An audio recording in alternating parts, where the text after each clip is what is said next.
എല്ലാവർക്കും നമസ്കാരം. സാധാരണഗതിയിൽ ഒരു വെബിനാർ ആരംഭിക്കുമ്പം പ്രിയപ്പെട്ട വിദ്യാർത്ഥി സുഹൃത്തുക്കളെ എന്നൊക്കെ പറഞ്ഞാണ് നമ്മൾ തുടങ്ങുന്നത്.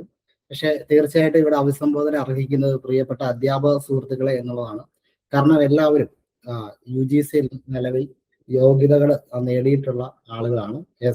അപ്പൊ നമ്മൾ ഗ്രീഷ്മ, സാന്ദ്ര, നമ്മുടെ തന്നെ കുട്ടികൾ, ഇവിടെ നമുക്ക് KFCയുടെ ഒക്കെ ഭാഗമായിട്ടിരുന്ന കുട്ടികൾ ഒക്കെ ഇതിന്റെ ഭാഗമായിട്ട് അസോസിയേറ്റ് ചെയ്ത് നിൽക്കുന്നുണ്ട്. വലിയ സന്തോഷം.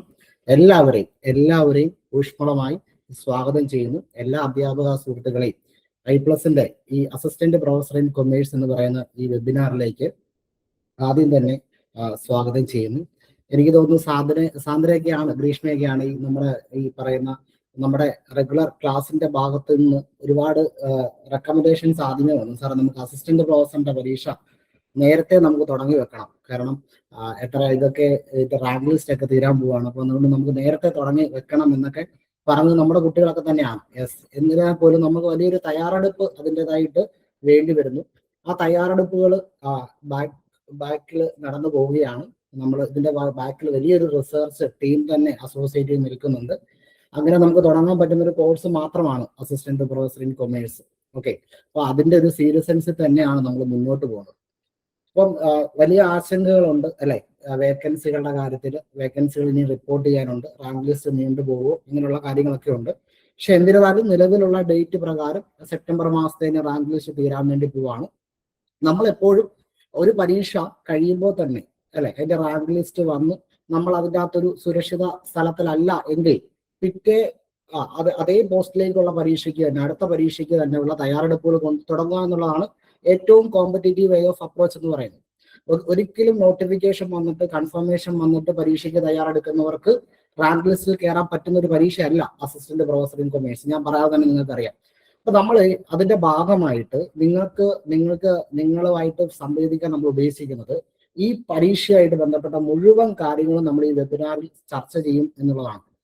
അതിന്റെ പ്രീവിയസ് അതിനെപ്പറ്റി നമ്മൾ വീഡിയോ ഇട്ടിട്ടുണ്ട്. എന്തിനാണ് ഇപ്പോൾ പുതിയ കുട്ടികൾക്ക് അത് പരിചയപ്പെടാൻ വേണ്ടി പ്രീവിയസ് അതിന്റെ ഒരു എക്സാമിന്റെ ഹിസ്റ്ററി പറയുന്നുണ്ട്, സ്കോർ ഡിസ്ട്രിബ്യൂഷൻ പറയുന്നുണ്ട്. പലർക്കും സംശയമുണ്ട്, MPhilന് എത്ര വെയിറ്റേജ്, PhDക്ക് എത്ര വെയിറ്റേജ്, പോസ്റ്റ് ഡോക്കിന് എത്ര വെയിറ്റേജ്, നമ്മുടെ ഈ പറയുന്ന പ്രസന്റേഷൻസുകൾ, നാഷണൽ സെമിനാറുകൾ, ഇന്റർനാഷണൽ സെമിനാറുകൾ, പബ്ലിക്കേഷൻസ്, അതിന്റെയൊക്കെ സ്കോറിങ് എങ്ങനെയാണ്, അങ്ങനെ പല സംശയങ്ങൾ അവിടെ നിൽക്കുന്നുണ്ട്. ആ വിഷയങ്ങൾ നമ്മൾ അവിടെ ചർച്ച ചെയ്യുന്നുണ്ട്. പിന്നെ ഡിസ്ക്രിപ്റ്റീവ് എക്സാമിന്റെ പാറ്റേൺ എന്താണ്, ഞങ്ങൾ എങ്ങനെയാണ് ഡിസ്ക്രിപ്റ്റീവ് എക്സാം നടത്താൻ വേണ്ടി പോകുന്നത്, അല്ലെങ്കിൽ ഈ പരീക്ഷ ഞങ്ങൾ എങ്ങനെയാണ് കാണാൻ പോകുന്നത്, അതിന്റെ ഒരു സ്ട്രാറ്റജി നിങ്ങളുമായിട്ട് ഷെയർ ചെയ്യുന്നുണ്ട്. പിന്നെ നമ്മൾ ഈ പറയുന്ന പ്രീവിയസ് ഇയർ ക്വസ്റ്റ്യൻ ആൻസറുകൾ ഏത് രീതിയിലാണ്, ഏത് മെത്തഡോളജിയാണ് അതിൽ ഫോളോ ചെയ്യുന്നത്, ആ വിഷയങ്ങൾ നമ്മൾ ചർച്ച ചെയ്യുന്നുണ്ട്. സിലബസ് കൃത്യമായിട്ട് നമ്മൾ എക്സ്പ്ലെയിൻ ചെയ്യുന്നുണ്ട്. സിലബസും I+ഉമായിട്ട് വലിയ കണക്ഷൻ ഉണ്ട്. അത് നമ്മൾ ആ സിലബസ് ബ്രേക്ക് ചെയ്യുന്ന സമയത്ത് സംസാരിക്കുന്നതാണ്. ദെൻ ക്വസ്റ്റ്യൻ പേപ്പറിന്റെ സോഴ്സുകൾ, നിങ്ങൾക്ക് ഏതൊക്കെ തരത്തിലുള്ള സോഴ്സ് ഓഫ് ക്വസ്റ്റ്യൻ പേപ്പറുകളാണ് ഈ പരീക്ഷയുടെ ഭാഗമായിട്ട് എടുക്കേണ്ടത്. കാരണം MCQ ആകുമ്പോൾ നിങ്ങൾക്കറിയാം ഇഷ്ടം പോലെ സോഴ്സ് ഉണ്ട് അല്ലെ. ഡിസ്ക്രിപ്റ്റീവ് ആകുമ്പോൾ ഏതൊക്കെ സോഴ്സിലേക്ക് പോകണം, അങ്ങനെയുള്ള സോഴ്സുകളെ പറ്റി പരിചയപ്പെടുന്നുണ്ട്. ദെൻ നമ്മുടെ ക്വസ്റ്റ്യൻ പേപ്പർ എങ്ങനെയാണ്, ഞങ്ങൾ എങ്ങനെയാണ്, നമ്മൾ തീർച്ചയായിട്ടും ക്വസ്റ്റ്യൻ പേപ്പർ MCQ ഉള്ളപ്പോൾ നമ്മൾ എങ്ങനെയാണോ എക്സാം നടത്തുന്നത് അതുപോലെ തന്നെ ഡിസ്ക്രിപ്റ്റീവ് ആയിട്ടും എക്സാം നടത്തി പോകുന്നുണ്ട്. അപ്പൊ അതിന്റെ പാറ്റേൺ എങ്ങനെയാണ് എന്ന് വേണ്ട എല്ലാത്തിനെയും പറ്റിയുള്ള കൃത്യമായിട്ടുള്ള ധാരണകൾ നൽകണം എന്നുള്ള ഒരു ഉത്തരവാദിത്തത്തോടു കൂടിയാണ് ഈ വെബിനാർ നമ്മൾ സംവേദിച്ച് മുന്നോട്ട് പോകുന്നത്. ഓക്കെ, അപ്പൊ എല്ലാവരെയും ഒരിക്കൽ കൂടി സ്വാഗതം ചെയ്യുന്നു. ഒരു ചോദ്യമായിട്ട് നമുക്ക് തുടങ്ങാം അല്ലെ. നിങ്ങൾ എല്ലാവരും നെറ്റ് ക്വാളിഫൈഡ് ചെയ്തവരും PhD ഉള്ളവരും PhD ചെയ്തുകൊണ്ടിരിക്കുന്നവരും കോളേജിൽ വർക്ക് ചെയ്യുന്നവരും ഒക്കെ തന്നെയാണ് അല്ലെ. അതിൽ യാതൊരു സംശയമില്ല അല്ലെ. എന്റെ ചോദ്യം ഇതാണ്. ആ ചോദ്യത്തിനകത്ത് നമുക്ക് തുടങ്ങാം. എന്തുകൊണ്ട് ആ ചോദ്യം വരുന്നെന്നുള്ളത് തുടക്കത്തിൽ പറഞ്ഞു വെച്ച് നമുക്ക് മുന്നോട്ട് പോകാം. ഓക്കെ, അപ്പൊ ഒരു ഡേറ്റ എന്ന് പറയുന്നത് നോർമലി ഡിസ്ട്രിബ്യൂട്ട് ചെയ്തിട്ടില്ല. ഒരു ഡേറ്റ നോർമലി ഡിസ്ട്രിബ്യൂട്ട് ചെയ്തിട്ടില്ല എന്ന് വിചാരിക്കാം. അങ്ങനെയാണെങ്കിൽ എൻ്റെ സ്റ്റഡിയുടെ ഫൈൻഡിങ് എനിക്ക് ജനറലൈസ് ചെയ്യാൻ പറ്റുമോ? എൻ്റെ ഫൈൻഡിങ്സ് അല്ലെങ്കിൽ എൻ്റെ സാമ്പിളിന്റെ ഫൈൻഡിങ്സ് എനിക്ക് പോപ്പുലേഷനിൽ അപ്ലൈ ചെയ്യാൻ പറ്റുമോ ഇല്ലയോ? യെസ് ഓർ നോ എന്ന് മാത്രം പറഞ്ഞാൽ മതി. ക്വസ്റ്റ്യൻ മനസ്സിലായോ? The data is not normally distribute, data normally distribute ചെയ്തിട്ടില്ല. അങ്ങനെയാണെങ്കിൽ എൻ്റെ ഫൈൻഡിങ്സ് എനിക്ക് ജനറലൈസ് ചെയ്യാൻ പറ്റുമോ ഇല്ലയോ? യെസ്, ഓൾമോസ്റ്റ് എല്ലാവർക്കും ടെക്നിക്ക് അറിയാം അല്ലേ? Yes, clear. Yes or no പറഞ്ഞാൽ മതി കേട്ടോ, എല്ലാവർക്കും ഒന്ന് പാർട്ടിസിപ്പേറ്റ് ചെയ്യാൻ വേണ്ടിയാണ്. യെസ്. എന്നാൽ എനിക്ക് അവിടെ ഒരു തർക്കമുണ്ട്. ആ തർക്കം എന്ന് പറയുന്നത് പറ്റുമെന്നാണ്. Okay, yes. എന്താണ്? ജനറലൈസ് ചെയ്യാൻ സാധിക്കും എന്നുള്ളതാണ്. എന്തുകൊണ്ട്? വെറുതെ പറഞ്ഞാൽ പോരല്ലോ, നമുക്കൊരു തിയററ്റിക്കൽ ബാക്കപ്പ് അതിന് വേണം അല്ലെ? നിങ്ങൾക്കറിയാം എന്താണ് സെൻട്രൽ ലിമിറ്റ് തിയറം അല്ലെ? വളരെ ഇമ്പോർട്ടന്റ് ആണ് സെൻട്രൽ ലിമിറ്റ് തിയറം. എന്താ സെൻട്രൽ ലിമിറ്റ് തിയറം പറയുന്നത്? When the population is not normal but large sample is collected randomly, it can be normal എന്ന് പറയുന്നുണ്ട്. ശരിയല്ലേ? അല്ലെ? നിങ്ങൾ പോപ്പുലേഷൻ ലാർജ് ആണെങ്കിൽ, ശരിയാണല്ലോ, പോപ്പുലേഷൻ ലാർജ് ആണെങ്കിൽ എന്താണ് ഈ നോർമലി ഡിസ്ട്രിബ്യൂട്ടഡ് പോപ്പുലേഷനും സാമ്പിൾ മീനും എന്താണ് ഈക്വൽ ടു ദ പോപ്പുലേഷൻ മീൻ ആവും. ജസ്റ്റ് പറഞ്ഞു വെച്ചെന്നുള്ളൂ കേട്ടോ. യെസ്. ഇനി നിങ്ങൾ ലോ ഓഫ് സ്റ്റാറ്റിസ്റ്റിക്കൽ റെഗുലാരിറ്റി എന്ന് പറയുന്ന കോൺസെപ്റ്റ് പഠിച്ചിട്ടുണ്ട് അല്ലെ? എന്താ പറയുന്നത്? When the relatively large sample randomly selected from the population shall process all the characteristics of the population. അല്ലെ? അത് പറഞ്ഞിട്ടുണ്ട്. എന്താ ലോ ഓഫ് ഇനേഷ്യ ഓഫ് ലാർജ് നമ്പർ എന്ന് പറയുന്നത്? The large sample are more stable than small sample. അപ്പൊ ഒരു data normally distributed അല്ലെങ്കിൽ പോലും ലാർജ് സാമ്പിൾ ആണെങ്കിൽ നമ്മുടെ ഫൈൻഡിങ്സ് ജനറലൈസ് ചെയ്യാൻ സാധിക്കും. ശരിയാണോ അല്ലയോ? സാധിക്കും. നിങ്ങളുടെ പി ജിയുടെ പ്രൊജക്ട് ഒന്ന് ആലോചിച്ച് നോക്കി. പി ജിയുടെ പ്രൊജക്ടിനകത്ത് നിങ്ങൾ എല്ലാവരും പ്രോബിലിറ്റി മെത്തേഡ് ആണോ നോൺ പ്രോബിലിറ്റി മെത്തേഡ് ആണോ ഉപയോഗിച്ചിരിക്കുന്നത്? കൂടുതൽ ആളുകളും നോൺ പ്രോബിലിറ്റി മെത്തേഡ് ആണ് ഉപയോഗിച്ചിരിക്കുന്നത്. ശരിയല്ലേ? അല്ലെ? നിങ്ങൾ ഈ പറയുന്ന കൃത്യമായി ഇക്വേഷൻ മേക്ക് ചെയ്തിട്ടൊന്നും അല്ലായിരിക്കും. എന്നിട്ട് നിങ്ങൾ എന്ത് ചെയ്തിട്ടുണ്ട്? ഈ സാമ്പിള് അവസാനം നിങ്ങൾ ജനറലൈസ് ചെയ്തിട്ടുണ്ട്. ശരിയാണോ? നിങ്ങളുടെ ഫൈൻഡിങ്സിൽ അല്ലെ? അപ്ലൈ ടു ദ പോപ്പുലേഷൻ എന്ന് പറഞ്ഞ് നിങ്ങൾ എഴുതി വെച്ചിട്ടുണ്ടാവും. വൈ? ഉറപ്പായിട്ട് എഴുതി വെച്ചിട്ടുണ്ടാവും. എന്തുകൊണ്ടാ? നിങ്ങളുടെ സാമ്പിൾ, അപ്പൊ നിങ്ങളുടെ സാറ്, നിങ്ങളുടെ ഗൈഡ് കൃത്യമായിട്ട് പറയും സാമ്പിൾ സൈസ് എന്തായിരിക്കണം? വലുതായിരിക്കണം. ശരിയല്ലേ? ഓർമ്മയുണ്ടോ? എല്ലാവരും കയറി പിടിക്കുന്ന എന്താ? സാമ്പിൾ സൈസാ അല്ലെ? സാമ്പിൾ സൈസ് എന്തായിരിക്കണം? വലുതായിരിക്കണം. എന്തുകൊണ്ടാ? ഈ പറയുന്ന ജനറലൈസേഷൻ കൊടുക്കാൻ വേണ്ടി. ഞാൻ പറയുന്നതിന്റെ ഒരു വ്യക്തത മനസ്സിലാവുന്നുണ്ടല്ലോ അല്ലെ? ഞാൻ വെറുതെ ക്ലാസ് എടുക്കുകയോ അങ്ങനെയുള്ള കാര്യങ്ങൾ പറയുന്നതല്ല. സി, എന്താണ് നെറ്റ് എന്ന് പറയുന്നത്? സോറി, എന്താണ് നെറ്റിന് പഠിപ്പിച്ച് നെറ്റാണ് വഴി വരുന്നത്. യെസ്. എന്താണ് അസിസ്റ്റന്റ് പ്രൊഫസർ എന്ന് പറയുന്ന ഈ പരീക്ഷ ഡിമാൻഡ് ചെയ്യുന്നത്? ഈ ഡിമാൻഡ് ചെയ്യുന്നത് അക്കാദമിക് ആയിട്ടുള്ള സ്ട്രോങ് ആയിട്ടുള്ള നോളജ് ആണ്. മനസ്സിലാവുണ്ടോ?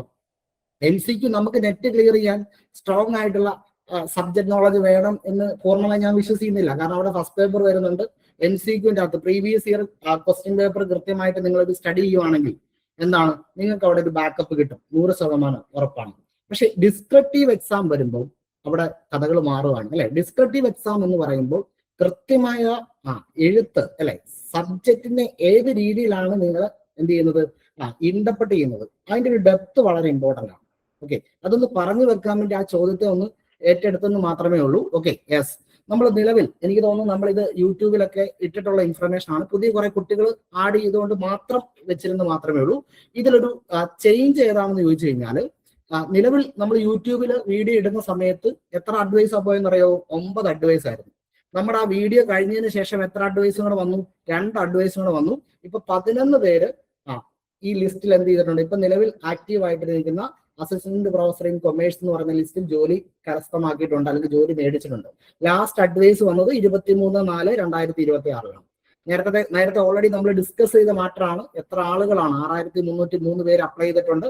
വളരെ ഇമ്പോർട്ടന്റ് ആയിട്ടുള്ള ഭാഗമാണ് കട്ട് ഓഫ് മാർക്ക്. 30.25 ആണ് അല്ലെ കട്ട് ഓഫ് മാർക്ക് എന്ന് പറയുന്നത്. റാങ്ക് ലിസ്റ്റ് നിലയിൽ വന്നത് എന്നാണ്? ഈ പറയുന്ന 19/9/2023 ആണ്. ഇതാണ് നമ്മുടെ ഇമ്പോർട്ടന്റ്. ഈ ഒരു ഡേറ്റ് വെച്ചിട്ടാണ് നമ്മളിപ്പോ ക്ലാസ് തുടങ്ങിയിരിക്കുന്നത്. കാരണം 19/9/2023 ആകുമ്പോൾ ലിസ്റ്റ് തീരാൻ ഇനി മാസങ്ങളെ ഉള്ളൂ. നമ്മൾ അതിന്റെ പൊളിറ്റിക്സോ മറ്റു വിഷയങ്ങളിലേക്ക് നമ്മൾ പോകേണ്ട ആവശ്യമില്ല. നമ്മൾ കൃത്യമായി ഒരു സ്ട്രക്ചറായിട്ട് സിസ്റ്റമാറ്റിക് ആയിട്ട് പോകുന്നു എന്ന് മാത്രമേ ഉള്ളൂ അല്ലെ? ഇപ്പൊ 19/9/2023 വെച്ചിട്ട് ഒരു റാങ്ക് ലിസ്റ്റ് തീരാൻ പോവുകയാണ്. സോ നമ്മൾ ഇതാണ് ഇതിന്റെ ഏറ്റവും നല്ല. ഞാൻ കഴിഞ്ഞ ദിവസം നമ്മുടെ ഒരു അടുത്തൊരു ചേട്ടനെ വിളിച്ചിട്ട് പറഞ്ഞു, ചേട്ടാ ഇച്ചിരി നമ്മുടെ പറമ്പിൽ കുറച്ച് വാഴ വെക്കണം എന്ന് പറഞ്ഞു. അപ്പൊ പുള്ളി പറഞ്ഞു, മോനെ വാഴക്കൈ മേടിച്ചിട്ടുണ്ട്, വാഴ വിത്ത് മേടിച്ചോണ്ട് വന്നാൽ മതി വെക്കാന്ന് പറഞ്ഞു. അപ്പൊ ഞാൻ പറഞ്ഞു, ചേട്ടാ എന്നാ വാഴവിത്ത് മേടിക്കാന്ന് പറഞ്ഞു. അപ്പൊ മോനെ, അയ്യോ വാഴവിത്ത് വെക്കേണ്ട സമയം കഴിഞ്ഞല്ലോടാ, ഇപ്പൊ വാഴവിത്ത് വെച്ച് കഴിഞ്ഞാൽ മഴയല്ലേ, അളിഞ്ഞു പോകും അല്ലെ? ഇനിയിപ്പോ എന്ത് വേണം? വാഴ തൈ തന്നെ വേണം. ഞാൻ പറഞ്ഞു മനസ്സിലാകുന്നുണ്ടോ? എല്ലാത്തിനും അതിൻ്റെതായ സമയമുണ്ട് അല്ലെ? ഞാൻ ഇനിയിപ്പം വാഴയുടെ മറ്റേ തൈ അല്ലാണ്ട് മറ്റേ മനസ്സിലാവുന്നുണ്ടോ ഞാൻ എന്താ പറയുന്നത് അല്ലേ? അതിന് ഓരോ സമയമുണ്ട് അല്ലെ? വാഴ വിത്ത് അറിയാൻ സമയമുണ്ട് അല്ലെ? വിതയ്ക്കാനും കൊയ്യാനും സമയമുണ്ട് എന്നുള്ളത് പറയുന്ന പോലെ തന്നെ ഈ പരീക്ഷയ്ക്ക് കൃത്യമായി ചിട്ടയായിട്ടുള്ള പഠനം ആവശ്യമുണ്ട്. വലിയ രീതിയിലുള്ള ഒരു പ്രിപ്പറേഷൻ ആവശ്യമുണ്ട്. ചെറിയ പ്രിപ്പറേഷൻ അല്ല, വലിയ പ്രിപ്പറേഷൻ ആവശ്യമുണ്ട്. വളരെ മനസ്സ് നമ്മൾ പൂർണ്ണമായി സമർപ്പിച്ചിട്ടുള്ള ഒരു അർപ്പണ മനോഭാവം ആവശ്യമുണ്ട്, അല്ലെ? അതുകൊണ്ട് തീർച്ചയായിട്ടും നമ്മൾ ഏറ്റവും നേരത്തെ തുടങ്ങാവോ അത്രയും നല്ലതാണ്. എനിക്ക് തോന്നുന്നു നിങ്ങളിൽ പലരും തന്നെ സെൽഫ് സ്റ്റഡി ഒക്കെ ആരംഭിച്ചിട്ടുള്ള ആളുകൾ തന്നെയാണ്, അല്ലെ? യെസ്. അപ്പൊ അതാണ് ആദ്യത്തെ വിഷയം എന്ന് പറയുന്നത്. രണ്ടാമത്തെ കാര്യങ്ങൾ ഇതൊക്കെ ഓൾറെഡി പറഞ്ഞാട്ട് പുതിയ കുറെ കുട്ടികൾ എപ്പോഴും മെസ്സേജ് ആയിട്ട് ഇങ്ങനെ ആശങ്കകൾ പറഞ്ഞുകൊണ്ട് നാടി ഇത് പോകുന്നുള്ളൂ. മാസ്റ്റർ ഡിഗ്രി തീർച്ചയായിട്ടും 55% മാർക്ക് വേണം. ഇവിടെയും റിലാക്സേഷൻ എന്ത് ചെയ്യുന്നുണ്ട്? ആസ് യൂഷ്വൽ ഭരണഘടന അനുച്ഛേദം പ്രകാരം SC/ST OBC ഡിഫറൻറ്റ്ലി ഏബിൾഡ് ആളുകൾക്ക് 50% എന്തുണ്ട്? റിലാക്സേഷൻ ഉണ്ട്, അല്ലെ? പിന്നെ നെറ്റ് ആണ് അടിസ്ഥാന യോഗ്യത. നിങ്ങൾക്കറിയാം, ഈവൻ ദോ നിങ്ങൾക്ക് PhD ഉണ്ട്, പക്ഷെ നെറ്റ് ഇല്ലെങ്കിൽ ആ PhD എന്ന് പറയുന്നത് നിങ്ങളുടെ അധിക യോഗ്യതയല്ല, നിങ്ങളുടെ എന്താണ് അടിസ്ഥാന യോഗ്യതയായി മാറും. അതൊക്കെ അറിയാലോ, ഇതിനെപ്പറ്റി ഒന്നും ഞാൻ പ്രത്യേകിച്ച് പറയേണ്ട ആവശ്യമില്ല. യെസ്, അത്രയും കാര്യങ്ങളാണ് ക്വാളിഫിക്കേഷനുമായിട്ട് ബന്ധപ്പെട്ട് പറയേണ്ടത്.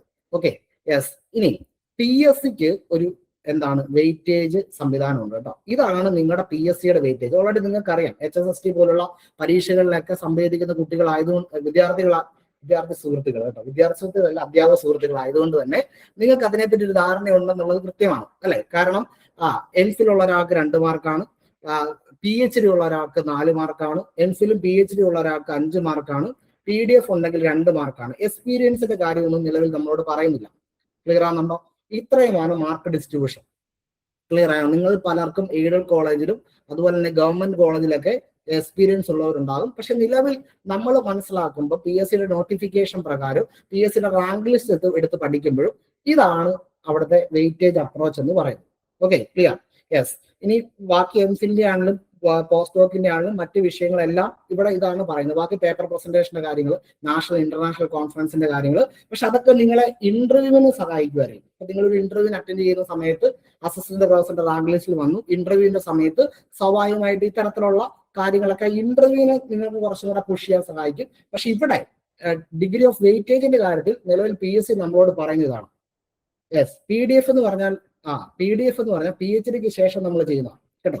PhDക്ക് ശേഷം ഇപ്പൊ നമ്മുടെ കൂടെ ഉള്ള ഒരു 3-4 പോസ്റ്റ് ഡോക്ക് ഒക്കെയാണ് ചെയ്യുന്നത്. അപ്പൊ പോസ്റ്റ് ഡോക്കിന്റെ കാലമാണ്. PhD ഇപ്പൊ ആർക്കും വേണ്ട. എത്ര PDF ഉണ്ടെന്നാണ് എല്ലാവരും ഇപ്പൊ ചോദിക്കുന്നത്. ആ തലത്തിലേക്ക് കാര്യങ്ങൾ വന്നു. Okay, yes. പണ്ട് റിസർച്ച് താല്പര്യമുള്ളവർ മാത്രം ചെയ്താൽ മതിയായിരുന്നു. ഇപ്പൊ അങ്ങനെയല്ല, ഒരു റിക്വയർമെന്റ് പ്രകാരം എല്ലാവരും ചെയ്യുന്ന ഒരു സാഹചര്യത്തിലേക്ക് വരുന്നുണ്ട്. എന്നിരുന്നാലും അതിന്റെ മെറിറ്റ് അത് അവിടെ നിൽക്കട്ടെ. ഇനി നമ്മൾ അടുത്ത ലെവലിലേക്ക് പോകുമ്പോൾ ഇതാണ് കേരള PSCയുടെ നിലവിലുള്ള റാങ്ക് ലിസ്റ്റ്. നമ്മൾ ആ പേരും ഡേറ്റ് ഓഫ് ബർത്ത് ഒക്കെ മാറ്റി നമുക്ക് വേണ്ടത് ഫാക്ട്സ് ആണ്, അല്ലെ? നിങ്ങളൊന്ന് ആലോചിച്ച് നോക്കി, ആദ്യത്തെ 10 റാങ്ക് ലിസ്റ്റിന്റെ അകത്ത് എത്ര PhDക്കാരുണ്ടെന്ന് നോക്കി, അല്ലെ? ശരിയല്ലേ? ഒരേ ഒരു PhDക്കാരനേ ഉള്ളൂ. ശരിയാണല്ലോ, ഒരേ ഒരു PhDക്കാരനേ ഉള്ളൂ. ആദ്യത്തെ 10ന്റെ അകത്ത് ഒരേ ഒരു PhDക്കാരനേ ഉള്ളൂ. പിന്നെ ഉള്ളത് MPhil ആണ്. ശരിയാണോ? അപ്പൊ ഈ എനിക്ക് തോന്നുന്നു ഈ ഫസ്റ്റ് റാങ്കുകാർ 94 തോന്നുന്നു കേട്ടോ. അതിന്റെ ഡേറ്റ് ഓഫ് ബർത്ത് തോന്നുന്നു 94 എന്ന് പറയുമ്പോൾ എത്ര വയസ്സാവുന്നുണ്ട്? 30-31 വയസ്സാവുന്നുള്ളൂ. ശരിയാണോ? അല്ലെ? അപ്പോഴാണ് ഇത്രയും ക്വാളിഫിക്കേഷൻ ഉള്ള ഈ പോസ്റ്റ് ഡോക്ക് എവിടെ കിടക്കുന്നു, പബ്ലിക്കേഷൻസ് എവിടെ കിടക്കുന്നു, നിങ്ങളൊന്ന് ആലോചിച്ച് നോക്കുക. ശരിയല്ലേ? കാരണം ഈ PhD ചെയ്യുന്നു, പോസ്റ്റ് ഡോക്ക് ചെയ്യുന്നു പറയുമ്പോൾ ഇവരെ സംബന്ധിച്ചുള്ള ഇവരെന്താണെന്നറിയോ, ഈ പർട്ടിക്കുലർ സബ്ജക്റ്റിലേക്ക് മാത്രം നിൽക്കും. മനസ്സിലാവുന്നുണ്ടാവും? ഇവർ റിസർച്ച് ചെയ്യുന്ന ഏരിയ ഏതാണോ ആ ഏരിയയിലേക്ക് മാത്രമാണ് നിൽക്കുന്നത്. ഞാൻ പറയുന്നത് PhD ഉള്ളത് മോശമാണോ, അല്ലെ PhD ഉള്ളവർക്ക് ഇതിനകത്ത് കോമ്പറ്റീറ്റീവ് എഫക്ട് കുറവാണെന്നോ എന്നുള്ളതല്ല ഞാൻ പറഞ്ഞത്. PhD ഇല്ലാത്തവരെ സംബന്ധിച്ചോളം, പോസ്റ്റ് ഡോക്കോ മറ്റ് ക്വാളിഫിക്കേഷനോ ഒക്കെ ഇല്ലാത്തവരെ സംബന്ധിച്ചോളം നിങ്ങൾ പറയേണ്ട ആവശ്യമില്ല. ആദ്യത്തെ 10 റാങ്കിന്റെ അകത്ത് വരുന്ന സ്റ്റാറ്റിക്സ് ഒന്ന് പരിശോധിച്ചാ, അല്ലെ? എത്ര പേര് കയറുന്നുണ്ടോ? ഒറ്റ PhDക്കാരെ കയറിയിട്ടുള്ളൂ. കാരണം എന്താണ്? ഈ റാങ്ക് ലിസ്റ്റ് എന്താ പറഞ്ഞത്? കഷ്ടപ്പെട്ട് പഠിച്ചവൻ റാങ്കിൽ കയറി, അതാണല്ലോ. ശരിയല്ലേ? കഷ്ടപ്പെട്ട് പഠിച്ചവൻ റാങ്കിൽ കയറിയിട്ടുണ്ട്, അല്ലെ? ബാക്കി ഒരു മെറിറ്റ് ഇവിടെ വന്നിട്ടില്ല. കഷ്ടപ്പെട്ട് പഠിച്ചാണ് റാങ്കിൽ കയറി, അത്രേ ഉള്ളൂ. അപ്പൊ മെറിറ്റോറിയൽ ആയിട്ട് പഠിക്കുക എന്നുള്ളതിനപ്പുറത്തേക്ക് വേറൊരു ഷോർട്ട് കട്ടും ഈ സ്റ്റാറ്റിക്സ് നമ്മളോട് പറയുന്നുണ്ടോ? ഇല്ല. ഞാൻ പറയുന്നത് ശരിയാണോ? നിങ്ങൾക്ക് എന്നോട് യോജിക്കാൻ പറ്റുന്നുണ്ട്? ശരിയല്ലേ? നമ്മൾ പോസ്റ്റ് ഡോക്കോ വലിയ വലിയ വിഷയങ്ങളോ IITയോ NITയോ എല്ലാം ശരിയാണ്, എല്ലാം ഓക്കെയാണ്. പക്ഷെ നമ്മളിവിടെ ഒരു റാങ്ക് ലിസ്റ്റ്, കേരള PSCയുടെ റാങ്ക് ലിസ്റ്റ് എടുത്ത് പഠിക്കുമ്പോൾ ഇതൊന്നും ഇവിടെ നിർണ്ണയിക്കുന്നില്ല. ഇവിടെ നിർണ്ണയിക്കുന്ന എന്താണ്? ആത്മാർത്ഥമായ കഷ്ടപ്പെട്ട് പഠിക്കുക. അതിനകത്ത് വേറെ ഒരു പരിപാടി ഇല്ല എന്നുള്ളതാണ് ആ റാങ്ക് ലിസ്റ്റ് വരുന്നത് കേട്ടോ. യെസ്. ഇനി ഇതൊക്കെ ഇത് പക്ഷെ കഥ മാറി. ഇവിടെ നിങ്ങൾ വരുമ്പോൾ ഇത് ഞാൻ ആഡ് ചെയ്തത് നിങ്ങളുടെ ഇപ്പൊ അപ്പർ നോളജ് ഉള്ളവരെ സംബന്ധിച്ചോളം, അല്ലെ? എന്തുകൊണ്ടാണ് ഇവിടെ ചോദിച്ചു PDF ഒക്കെ എന്താണ് അതിന്റെ റിക്വയർമെന്റ്? നിങ്ങളൊരു അസിസ്റ്റന്റ് പ്രൊഫസർ ഇൻ യൂണിവേഴ്സിറ്റി ആണെങ്കിൽ അവിടെ നിങ്ങളുടെ ഡിഗ്രി ലെവൽ മാർക്ക് നോക്കും, പോസ്റ്റ് ഗ്രാജുവേഷന്റെ മാർക്ക് നോക്കും, MPhil ജയിച്ചാൽ മാത്രം പോരാ. കണ്ടോ? അവിടെയും പെർസെന്റേജ് നോക്കുന്നുണ്ട്. മനസ്സിലാവുന്നുണ്ടോ? 60% മുകളിലാണെങ്കിൽ 7 മാർക്ക്, അതിന് താഴെയാണെങ്കിൽ 5 മാർക്ക്. മനസ്സിലാവുന്നുണ്ടോ? ഇനി PhD കാരന്റെ mark net with JRF net മാത്രമുള്ളവർ, സ്ലെറ്റ് എന്ന് പറഞ്ഞാൽ മറ്റ് സ്റ്റേറ്റുകളിലെ സെറ്റ് എക്സാമിന് ഈക്വൽ ആകുന്ന എക്സാം ആണ്. Okay, research publications, post doc, national international സെമിനാറുകൾ, അവാർഡുകൾ, അങ്ങനെ എല്ലാ കാര്യങ്ങളും അവിടെ ക്രോസ് ചെക്ക് ചെയ്യും. എവിടെ? Assistant professor in university. Why? അവിടെ ഇന്റർവ്യൂ മാത്രമേ ഉള്ളൂ, ടെസ്റ്റ് എക്സാം ഇല്ല. ഇന്റർവ്യൂ ആണ് അവിടുത്തെ മെറിറ്റ് എന്ന് പറയുന്നത്. അതുകൊണ്ട് കീറി അവിടെ പരിശോധിക്കും. ഇത് വെച്ചിട്ടാണ് എല്ലാവരും PhD വേണ്ടത്, എല്ലാവർക്കും പോസ്റ്റ് ഡോക്ക് വേണ്ട എന്നുള്ള രീതിയിലാണ് പോകുന്നത്. യൂണിവേഴ്സിറ്റി ആണെങ്കിൽ തീർച്ചയായിട്ടും ഈ റിക്വയർമെന്റ് എല്ലാം ആവശ്യമാണ്. നമ്മൾ ചർച്ച ചെയ്യുന്നത് എവിടെയാണ്? നമ്മൾ ചർച്ച ചെയ്യുന്നത് കേരള PhD നടത്തുന്ന അസിസ്റ്റന്റ് പ്രൊഫസർ ഇൻ കൊമേഴ്സ് ആണ്. അതൊരു PSCയുടേതായിട്ടുള്ള കോമ്പറ്റീറ്റീവ് എയിം. എന്നാൽ യൂണിവേഴ്സിറ്റിയിലേക്ക് മാറുമ്പോൾ കഥ മാറും. നമ്മൾ ഈ പറയുന്ന റിസർച്ചിന്റെ കോർ ആസ്പെക്റ്റുകൾ, നമ്മുടെ പബ്ലിക്കേഷൻസുകൾ, നമ്മുടെ സ്റ്റഡിയുടെ ഇമ്പാക്ട്, ഇതെല്ലാം അവിടെ കൃത്യമായിട്ട് അടയാളപ്പെടുത്തും എന്നുള്ളതാണ് പറയുന്നത്. അതിന്റെ കൂടെ ഒന്ന് ആഡ് ചെയ്ത് പോകുന്നുള്ളൂ കേട്ടോ. ഇത് UGC 2018 റെഗുലേഷൻ പ്രകാരമുള്ള എന്താണ് ഈ വെയിറ്റേജ് ആണ് പറഞ്ഞു വെച്ചേക്കുന്നത്. ഓക്കെ, ക്ലിയർ ആണല്ലോ? നമുക്ക് മുന്നോട്ട് പോവാം. ഓക്കെ അല്ലേ? യെസ്. ഇനി അതിന്റെ തന്നെ ആഡ് ഓൺ ആയിട്ട് MPhil PhD വെറുതെ വാരിക്ക് ഒരു മാർക്ക് എന്ന് പറഞ്ഞാൽ തരാൻ പറ്റില്ല. UGC അവിടെയും കൃത്യമായിട്ട് പിടിക്കുന്നുണ്ട്. അവിടെ 30 മാർക്കാണ് MPhil PhD ആയിട്ട് മാക്സിമം. പിന്നെ JRF നെറ്റ് സെറ്റ് അങ്ങനെ 7 മാർക്ക്.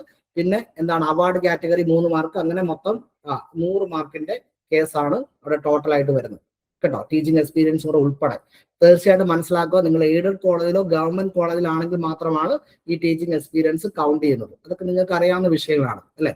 യെസ്. അപ്പൊ ഇത് നമ്മുടെ മാർക്കറ്റ് ഡിസ്ട്രിബ്യൂഷൻ അല്ലെ. ഇപ്പൊ നമ്മൾ പറഞ്ഞത് എന്താണ്? നിലവിലുള്ള അക്കാദമിക് വെയിറ്റേജിന്റെ കാര്യങ്ങളാണ് നമ്മൾ സംസാരിച്ചത്. ഇതെന്ന് പറയുന്നത് ഇപ്പൊ പുതിയ ഇതൊക്കെ നമ്മൾ ഈ കഴിഞ്ഞ യൂട്യൂബ് വീഡിയോയിൽ ഇട്ട കണ്ടന്റുകളാണ് കേട്ടോ. പക്ഷെ എന്നിരുന്നാൽ പോലും പുതിയ കുട്ടികൾ ഉള്ളതുകൊണ്ടൊന്ന് ഉൾപ്പെടുത്തിയത് മാത്രമേ ഉള്ളൂ. നിലവിൽ കേരള PSC നടത്തുന്ന അസിസ്റ്റന്റ് പ്രൊഫസർ ഇൻ കൊമേഴ്സ് എന്ന് പറയുന്ന പരീക്ഷയ്ക്ക് എത്ര മാർക്കാണ്? ആസ് യൂഷ്വൽ 100 മാർക്കാണ്. എത്ര ചോദ്യങ്ങളുണ്ട്? 20 ചോദ്യങ്ങളുണ്ട്. എത്ര മണിക്കൂർ നിങ്ങൾ എഴുതണം? ഈ 20 ചോദ്യങ്ങൾ 2 മണിക്കൂർ നിങ്ങൾ സ്പെൻഡ് ചെയ്യണം അല്ലെ. 20 ചോദ്യങ്ങൾ എഴുതാൻ 2 മണിക്കൂറാണ് നിങ്ങൾക്ക് തരുന്നത്. നിലവിൽ ഡിസ്ക്രിപ്റ്റീവ് ആട്ടോ, നിലവിൽ ഡിസ്ക്രിപ്റ്റീവ് എക്സാം ആണ്. അങ്ങനെ ഷോർട്ട് ആൻസറിൽ എത്ര ക്വസ്റ്റ്യൻ വരുന്നുണ്ട്? ഷോർട്ട് ആൻസർ എന്ന് പറഞ്ഞാൽ 3 മാർക്കിന്റെ ചോദ്യങ്ങൾ കേട്ടോ. അങ്ങനെ 6 ചോദ്യങ്ങൾ ഉണ്ടാവും കേട്ടോ. 5 മാർക്കിന്റെ 10 ചോദ്യങ്ങൾ ഉണ്ടാവും. ഓക്കെ, 8 മാർക്കിന്റെ 4 ചോദ്യങ്ങൾ ഉണ്ടാവും. അങ്ങനെ മൊത്തം 100 മാർക്ക് കേട്ടോ. അങ്ങനെയാണ് ക്വസ്റ്റ്യന്റെ ഡിസ്ട്രിബ്യൂഷൻ. ഇപ്പൊ short answer, medium, long answer അങ്ങനെയാണ് വരുന്നത്. ഇതൊക്കെ നമ്മൾ ഓൾറെഡി പറഞ്ഞുകൊണ്ട് ഇതിനെപ്പറ്റി ഒന്നും പോകുന്നില്ല. കൂടുതൽ ചോദ്യങ്ങൾ വരുന്നത് ഈ പറയുന്ന മിഡ് കാറ്റഗറിയാണ്, അനലിറ്റിക്കൽ ലെവൽ ചോദ്യങ്ങൾക്കാണ് വരുന്നത്. ഇതിനെപ്പറ്റിയൊക്കെയുള്ള വീഡിയോ നമ്മൾ ഓൾറെഡി ഇട്ടിട്ടുണ്ട്. അതുകൊണ്ട് അതിലേക്കൊന്നും പോകുന്നില്ല. പുതിയ ആളുകൾ ആ വീഡിയോയും കൂടെ ഒന്ന് കണ്ടുപോകുക കേട്ടോ. യെസ്, ഇവിടെ വളരെ ഇമ്പോർട്ടന്റ് ആണ്. ഇവിടെ വളരെ ഇമ്പോർട്ടന്റ് എന്ന് പറഞ്ഞു കഴിഞ്ഞാൽ വളരെ ഇമ്പോർട്ടന്റ് ആണ്. See how to write descriptive exam. ഞാൻ ഇത് ആഡ് ചെയ്യാൻ കാരണം എന്ന് വെച്ചാൽ നമ്മൾ പഠിക്കുമ്പോഴേ, നിങ്ങൾ പഠിക്കുമ്പോഴേ വെറുതെ പുസ്തകം എടുക്കുക, അങ്ങ് വലിച്ചു വാരി പഠിക്കുക, ആ രീതി മാറണം. നിങ്ങളുടെ ഒബ്ജക്റ്റ് എന്താണ്? നിങ്ങളുടെ ഔട്ട്പുട്ട് എന്താണ്? അത് ഡിസ്ക്രിപ്റ്റീവ് എക്സാമിന്റെ ഔട്ട്പുട്ട്. ഓക്കെ, ഇവിടെ നമുക്കൊരു പ്രശ്നമുണ്ട്. എന്താ പ്രശ്നം? ഇവിടുത്തെ പ്രശ്നം എന്താ വെച്ചാൽ, നമ്മളെ സംബന്ധിച്ചോളം നമ്മൾ സാധാരണഗതിയിൽ പഠിച്ച് ശീലിച്ചേക്കുന്ന മൾട്ടിപ്പിൾ ചോയ്സ് ക്വസ്റ്റ്യൻ ആണ്. മനസ്സിലാണ്ടോ? MCQ ആ. MCQന്റെ ഏറ്റവും വലിയ പ്രശ്നം എന്താ? നമ്മൾ അതിൻ്റെ അകത്ത് വളരെയധികം കണ്ടന്റ് അറിഞ്ഞില്ലെങ്കിലും PYQ ആയിട്ടൊരു ബന്ധം ഉണ്ടെങ്കിൽ നമുക്ക് ആൻസർ ചെയ്ത് പോവാം. ഇവിടെ അതല്ല. ഇവിടെ കൃത്യമായിട്ട് ക്വസ്റ്റ്യൻ മനസ്സിലാക്കി, ക്വസ്റ്റ്യൻ എന്താണോ ഡിമാൻഡ് ചെയ്യുന്നത് അതനുസരിച്ച് വേണം നിങ്ങൾ ആൻസർ ചെയ്യാൻ. ഒരിക്കലും ഒരു കുട്ടി എന്താണ് തെങ്ങിനെ പറ്റി പഠിച്ചു, ക്വസ്റ്റ്യൻ വന്നിട്ട് പശുവിനെ പറ്റിയാണ്. ഇപ്പൊ പശുവിനെ പിടിച്ച് തെങ്ങി കെട്ടി, എന്നിട്ട് എന്ത് ചെയ്തു?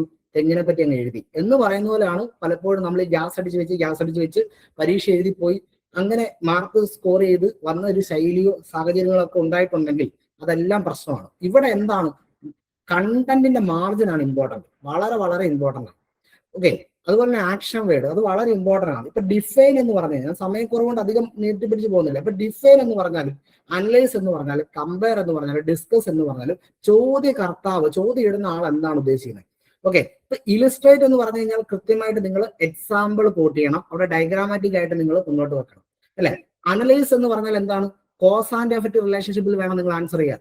ഓക്കെ, ഇവാലുവേറ്റ് എന്ന് പറഞ്ഞു കഴിഞ്ഞാൽ നിങ്ങൾ എന്ത് മനസ്സിലാക്കണം? അവിടെ മെറിറ്റും ഡീമെറിറ്റും വെച്ചിട്ട് നിങ്ങൾ എന്ത് ചെയ്യണം? അതിനെ ജഡ്ജ് ചെയ്യണം. ഈ 3 സാധനങ്ങൾ അവിടെ കയറണം. എന്നാൽ മാത്രമേ എന്ത് ചെയ്യുള്ളൂ? ഇവാലുവേഷൻ ആവുള്ളൂ. സി കമന്റ് എന്നാണ് ഒരു ക്വസ്റ്റിന്റെ ലാസ്റ്റ് വേർഡിങ്ങിനോ, കമന്റ് എന്നാണെങ്കിലോ, കമന്റ് എന്നാണെങ്കിൽ എന്ത് മനസ്സിലാക്കണം? അവിടെ ഇന്റർപ്രിട്ടേഷൻ ആണ് അവിടെ ഉദ്ദേശിക്കുന്ന, ചോദ്യകർത്താവ് ഉദ്ദേശിക്കുന്നത് ഇന്റർപ്രിട്ടേഷൻ പ്ലസ് ഒപ്പീനിയൻ ആണ്. ആ ലെവലിൽ വേണം പോകാൻ. ക്ലിയർ ആണെന്നുണ്ടോ? സി നിങ്ങളോട് ചോദിക്കുന്ന ചോദ്യത്തിന്റെ അർത്ഥം അവസാനം ജസ്റ്റിഫൈ എന്ന് പറയുന്നു. ജസ്റ്റിഫൈ അപ്പൊ എങ്ങനെ പോകണം? നമ്മുടെ സ്റ്റേറ്റ്മെന്റിനെ സപ്പോർട്ട് ചെയ്യുന്ന എന്ത് വേണം? റീസൺസ് വേണം. ക്ലിയർ ആണ്? ജസ്റ്റിഫൈ എന്ന് പറഞ്ഞാൽ റീസണെ സപ്പോർട്ട് ചെയ്യുന്ന സ്റ്റേറ്റ്മെന്റ് വേണം. കമ്പാരിസൺ ആണെങ്കിൽ തീർച്ചയായിട്ടും സിമിലാരിറ്റികൾ വേണം, അല്ലെ? ഡിസ്റ്റിങ്വിഷ് ആണെങ്കിൽ ഡിഫറൻസ് ആണ് അവിടെ പറയേണ്ടത്. അങ്ങനെ എന്താണോ ക്വസ്റ്റിന്റെ ഒബ്ജക്റ്റ്, ക്വസ്റ്റ്യൻ എന്താണോ ചോദിക്കുന്നത്, ക്വസ്റ്റിന്റെ ഡെപ്ത് എന്താണോ, ക്വസ്റ്റിന്റെ അണ്ടർലൈൻ എന്താണോ, അത് വെച്ചിട്ട് വേണം പിടിക്കാൻ. മനസ്സിലാണോ? അപ്പൊ നമ്മൾ ഇവിടെ ചെയ്യുന്നത് എങ്ങനെയാണെന്നറിയാമോ?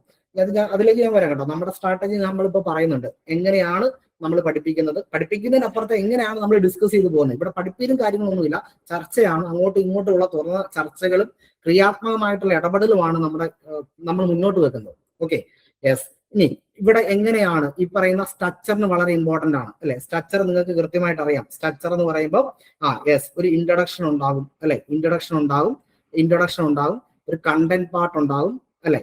പിന്നെന്താണ്? ഒരു കൺക്ലൂഷൻ പാർട്ട് ഉണ്ടാകും, അല്ലെ? ഇതാണ് അതിന്റെ സ്ട്രക്ചർ എന്ന് പറയുന്നത്. ആ സ്ട്രക്ചർ എങ്ങനെയാണ് 3 മാർക്കിനും 5 മാർക്കിനും 8 മാർക്കിനും ഉപയോഗിക്കുന്നു എന്നുള്ളതാണ് ഇമ്പോർട്ടന്റ്. നിങ്ങൾ ഒരു കാര്യം മനസ്സിലാക്കണം, ഇന്ത്യയിലെ ഏറ്റവും പ്രധാനപ്പെട്ട എക്സാം എന്ന് പറയുന്നത് സിവിൽ സർവീസ് എക്സാം ആണ്, അല്ലെ? ആ സിവിൽ സർവീസ് എക്സാം എന്ന് പറയുന്നത് ഡിസ്ക്രിപ്റ്റീവിലും ഉണ്ട് ആ പരീക്ഷ, അറിയാലോ? ഡിസ്ക്രിപ്റ്റീവ് ഒരു പ്രധാനപ്പെട്ട വ്യക്തിയുടെ ഞാൻ പേര് പറയുന്നില്ല, കേരളത്തിലെ തന്നെ നിലവിലെ IAS ഉദ്യോഗസ്ഥനാണ് അദ്ദേഹം. ഓക്കെ, ആലപ്പുഴ കളക്ടറൊക്കെ ആയിട്ടിരുന്ന ആളാണ് അദ്ദേഹം. സാറ് പറഞ്ഞ പ്രധാനപ്പെട്ട ഒരു സ്റ്റേറ്റ്മെന്റ് ഉണ്ട്. സാറ് 2 വട്ടവും എന്ത് ചെയ്തു? സിവിൽ സർവീസ് എഴുതിയപ്പോഴും തോറ്റുപോയി, ഏറ്റവും നല്ല പ്രിപ്പറേഷൻ എടുത്തിട്ട്. 3ാമത്തെ വർഷം സാർ എന്ത് പോയി? സിവിൽ സർവീസിന്റെ പ്രിപ്പറേഷനോടൊപ്പം തന്നെ ഹാൻഡ് റൈറ്റിംഗിന്റെ പ്രിപ്പറേഷന് വേണ്ടിയും ഹാൻഡ് റൈറ്റിംഗിന്റെ കോച്ചിങ്ങിന് വേണ്ടിയും പോയി. എന്നിട്ട് എന്ത് ചെയ്തു സാറ്? 4ാമത്തെ വട്ടം, അതായത് 3ാമത്തെ വട്ടം പരീക്ഷ എഴുതുന്നതിന് മുമ്പ് ഹാൻഡ് റൈറ്റിംഗിന്റെ കോച്ചിങ്ങിനൂടെ പോയി 3ാമത്തെ വട്ടം സിവിൽ സർവീസ് എഴുതിയെടുത്തു. അപ്പൊ ഈ 2 പ്രാവശ്യം കിട്ടാത്തത് എന്താണെന്ന് സാർ അനലൈസ് ചെയ്ത് നോക്കിയപ്പോ എന്താ മനസ്സിലായേ? സാറിന്റെ ഹാൻഡ് റൈറ്റിംഗ് മോശമാണ്. അപ്പൊ ഡിസ്ക്രിപ്റ്റീവ് എക്സാമിന്റെ ഹാൻഡ് റൈറ്റിംഗ് എത്രമാത്രം ഇമ്പോർട്ടന്റ് ആണെന്ന് നിങ്ങൾ മനസ്സിലായില്ലേ? അപ്പൊ ഇതെന്ന് പറയുന്നത് ആരാണോ ഇത് റീഡ് ചെയ്യുന്നത്, ഇത് പഠിക്കുന്നത്, മനസ്സിലാകും. നമ്മളെല്ലാം ചിലപ്പോൾ നിങ്ങൾ പലരും യൂണിവേഴ്സിറ്റിയുടെ ഒക്കെ എക്സാമിനേഷന്റെ ക്യാമ്പിലൊക്കെ പോയൊരു വാല്യുവേഷൻ ക്യാമ്പിലൊക്കെ പോയൊരു അനുഭവം ഒരുപാട് പേർക്കുണ്ട്, അല്ലെ? അപ്പൊ എങ്ങനെയാണ് അവിടെ മാർക്ക് ഇടുന്നത്, ഏത് രീതിയിലാണ് പെർസ്പെക്റ്റീവിൽ പോകുന്നത് എന്നൊക്കെയുള്ള ഒരു കൃത്യമായിട്ട് നമുക്കറിയാം, അല്ലെ? അവിടെ കൃത്യമായിട്ട് എന്തുണ്ട്? ഒരു ആൻസർ കീ കാണും. അവിടെ ഏതൊക്കെയാണ് പ്രധാനപ്പെട്ട കണ്ടന്റ് എന്ന് പറയുന്നുണ്ട്. ആ കണ്ടന്റ് അവിടെ വെച്ചെങ്കിൽ മാത്രമേ നമുക്ക് അവിടെ ആൻസർ ചെയ്യുള്ളൂ. 10, 50, 20, 70 പേജ് എഴുതിയതല്ല പ്രശ്നം. മാർക്കിനനുസരിച്ചുള്ള കണ്ടന്റ് ക്രിയേറ്റീവായിട്ട്, സ്ട്രക്ചറായിട്ട്, സിസ്റ്റമാറ്റിക് ആയിട്ട് പ്ലേസ് ചെയ്യാൻ പറ്റുന്നുണ്ടോ എന്നുള്ളതാണ് ചോദ്യം. അപ്പൊ ഹാൻഡ് റൈറ്റിംഗ് തൊട്ട് എങ്ങനെയാണോ ഓരോ കോൺസെപ്റ്റും പ്ലേസ് ചെയ്യുന്നത്, അവിടം വരെയുള്ള എല്ലാ വിഷയങ്ങളും ഇവിടെ ഇമ്പോർട്ടന്റ് ആണ്. നിങ്ങളെ പഠിപ്പിക്കുന്നത് വെറുതെ പോർഷൻ എടുക്കുന്നു അങ്ങനല്ല.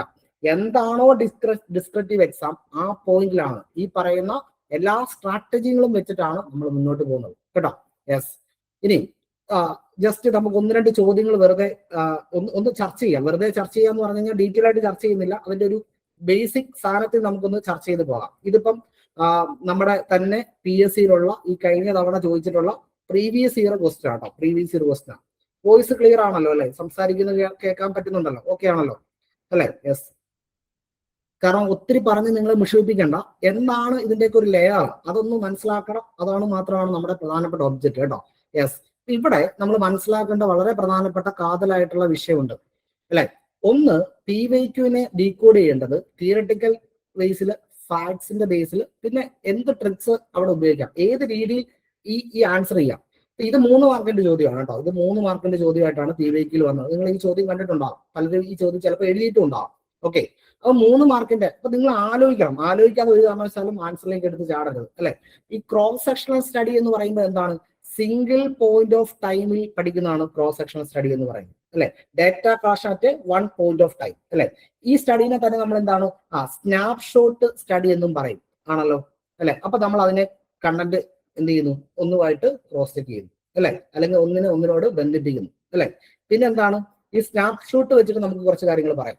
പിന്നെ നമുക്കൊരു സ്റ്റഡിയിൽ കമ്പാരിസൺ പോസിബിൾ ആണെങ്കിൽ, അല്ലെങ്കിൽ ഒരു സ്റ്റഡി കമ്പാരിറ്റീവ് സ്റ്റഡി ആണെങ്കിൽ, ആ കമ്പാരിറ്റീവ് സ്റ്റഡി ഏതിലൂടെ പോസിബിൾ ആണ്? Cross sectional research design possible ആണ്. Cross sectional survey enable the research to compare the different group simultaneously. ഒരേ സമയത്ത് ഡിഫറെന്റ് ഗ്രൂപ്പിനെ കമ്പയർ ചെയ്യാൻ ക്രോസ് സെക്ഷണൽ റിസർച്ച് ഡിസൈനിൽ പറ്റുന്നുണ്ട്, അല്ലെ? യെസ്. ഇനി cross sectional research design most useful in the case of എവിടെയാണ്? ഡിസ്ക്രിപ്റ്റീവ് റിസർച്ചിലാണ്. ഡിസ്ക്രിപ്റ്റീവ് റിസർച്ച് ഇത്രയും കണ്ടന്റ് ആണ് സ്ട്രോങ് പോയിന്റ് എന്ന് പറയുന്നത് ഈ 3 മാർക്കിന്റെ. ഓക്കെ, ഇനി നിങ്ങൾ സർവേനെ കൊണ്ട് പിടിപ്പിക്കുമ്പോൾ എന്ത് ചെയ്യണം? സർവേ എപ്പോഴാണ് സർവേ നിങ്ങൾ യൂസ് ചെയ്യുന്നത്? വെന്റെ പോപ്പുലേഷൻ, നിങ്ങളുടെ സ്റ്റഡിയുടെ പോപ്പുലേഷൻ എന്ന് പറയുന്നത് ലാർജ് ആണെങ്കിൽ, എന്താണ് നിങ്ങളുടെ സ്റ്റഡിയുടെ ഒബ്ജക്റ്റീവ് എന്ന് പറയുന്നത് ഡിസ്ക്രിപ്റ്റീവ് സ്റ്റഡി ആണെങ്കിൽ, നിങ്ങളുടെ സ്റ്റഡിക്ക് കമ്പാരിറ്റീവ് സ്റ്റഡി നിങ്ങളുടെ സ്റ്റഡിയുടെ ഒബ്ജക്റ്റീവിന്റെ പാർട്ടുമാണെങ്കിൽ നിങ്ങൾക്ക് ഏത് ഉപയോഗിക്കാം? സർവേ ഉപയോഗിക്കാം. ഈ 2 പ്ലാനും കൂടെ നിങ്ങൾ വെച്ചിട്ട് വേണം എന്ത് ചെയ്യാൻ വേണ്ടി? ഇത് എക്സിംപ്ലിഫൈ ചെയ്യാൻ, അല്ലെ? ഇത് 2 പ്ലാനും കൂടെ നിങ്ങൾ ഒരുമിപ്പിക്കണം. മനസ്സിലാണോ? അതാണ് ഇവിടുത്തെ ഡിമാൻഡിങ് ഫാക്ടർ എന്ന് പറയുന്നത്. അങ്ങനെ വേണം ആൻസർ ചെയ്യാൻ. അല്ലാതെ നമ്മൾ വെറുതെ സിംഗിൾ പോയിന്റ് ഓഫ് ടൈമിൽ നിന്ന് എടുക്കുന്ന ഡേറ്റയാണ്, അല്ലെ, ഇതിന് കോസ്റ്റ് വളരെ കുറവാണ് as compared to longitude study, time കൂടുതൽ എടുക്കുമോ? വേണ്ട. As compared to longitude study, cross section സ്റ്റഡിക്ക് ടൈം കുറവാണ്, അല്ലെ. 1 ടൈം എംപ്ലോയി സർവേ ആണ് എന്ത് ചെയ്തത്? ഈ പറയുന്ന ക്രോസ് സെക്ഷൻ സ്റ്റഡിയുടെ എക്സാമ്പിൾ. ഇങ്ങനെയൊക്കെ എഴുതുന്നതും സ്റ്റാൻഡേർഡ് ആയിട്ടുള്ള ഒബ്ജക്റ്റീവ് ആയിട്ടുള്ള ഫാക്ട്സ് എഴുതുന്നത് തമ്മിൽ വ്യത്യാസമുണ്ട്. ഈ ഫാക്ട്സ് എവിടെ കിട്ടുന്നത് അറിയോ? ഈ ഫാക്ട്സ് കിട്ടുന്നത് എവിടെയാണെന്നറിയോ? ഈ ഫാക്ട്സ് കിട്ടുന്നത് MCQ എന്നാണ്. മനസ്സിലാവുന്നുണ്ടോ? നിങ്ങൾ മൾട്ടിപ്പിൾ ചോയ്സ് ക്വസ്റ്റ്യൻസ് നന്നായിട്ട് പഠിക്കുന്നവരെ സംബന്ധിച്ചോളം നിങ്ങൾക്കറിയാം ക്രോസ് സെക്ഷൻ റിസർച്ച് ഡിസൈൻ മറ്റ് റിസർച്ച് ഡിസൈൻ കൊണ്ട് എന്തുകൊണ്ട് ഡിഫറൻഷിയേറ്റ് ചെയ്യുന്നു എന്നുള്ളത് എവിടെ കിട്ടും? ശരിയല്ലേ? നിങ്ങൾ ആലോചിക്കുക, MCQ ആ, ഇതിന്റെ ബേസ് MCQ ആ. ഞാൻ ഇപ്പൊ പറഞ്ഞ എല്ലാ പോയിന്റും MCQ ആ. ഞാൻ ഈ പറയുന്ന എല്ലാ പോയിന്റും ക്രോസ് സെക്ഷൻ റിസർച്ച് ഡിസൈനിന്റെ ഭാഗത്തുനിന്ന് പ്രീവിയസ് ഇയറിൽ ചോദിച്ചിട്ടുള്ള കാര്യങ്ങളാണ്. കാരണം ആ ചോദ്യങ്ങളാണ് ഈ ക്രോസ് സെക്ഷൻ റിസർച്ച് ഡിസൈനിന്റെ യുണീക്നെസ് എന്ന് പറയുന്നത്. ഇപ്പൊ PYQ ബാക്കപ്പ് ഏത് രീതി വേണം? MCQവിൽ ഉണ്ടെങ്കിൽ നിങ്ങൾ എഴുതുന്ന സാധനം ഉണ്ടല്ലോ, അത് വളരെ യുണീക്ക് ആയിരിക്കും. ഇപ്പൊ 10 പേരുടെ പേപ്പർ നോക്കി, നിങ്ങളുടെ പേപ്പറിൽ മാത്രം ചില സാധനങ്ങൾ കാണും, വളരെ യുണീക്ക് ആയിട്ടുള്ള ആ കോൺസെപ്റ്റ് ആക്കി മാറ്റുന്ന സാധനങ്ങളാണ്.